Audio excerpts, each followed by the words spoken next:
महाडभर पुणे मार्गावरती दरडीचा धोका कायम असल्याने या मार्गावरून प्रवास करत असाल तर सावधान। या मार्गावरती वाघजाईजवळ दरी असलेल्या भागावरील एक भाग सध्या कोसळलेला आहे। वरण घाटात जागोजागी दरडी आणि भूस्खलनाचा धोका निर्माण झालाय। या ठिकाणी छोटे छोटे दगड रस्त्यावरती देखील आलेत। आज सकाळी श्री वाघजाई मंदिराजवळ रस्त्याचा एक भाग खचला गेलेला आहे। हा भाग भोर सार्वजनिक बांधकाम विभागाच्या अंतर्गत येतोय। महत्त्वाचे म्हणजे हा घाट पावसाळी पर्यटनासाठी वरंधा घाट धोकादायक झाल्याने पावसाळ्यापूर्वीच नागरिकांचा प्रवास सुखकर होण्यासाठी देखभाल दुरुस्ती करणे आवश्यक होते।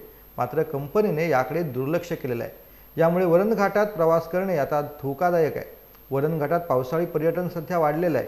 येथील धबधबे आणि निसर्ग सौंदर्य सर्वांनाच आकर्षित करतं। यामुळे तरुणाई मोठ्या प्रमाणात या घाटातून दुचाकीवरून प्रवास करते। त्यामुळे घाटात काम करणाऱ्या कंपनीकडून सुरक्षा बाळगणे देखील आता गरजेचं आहे।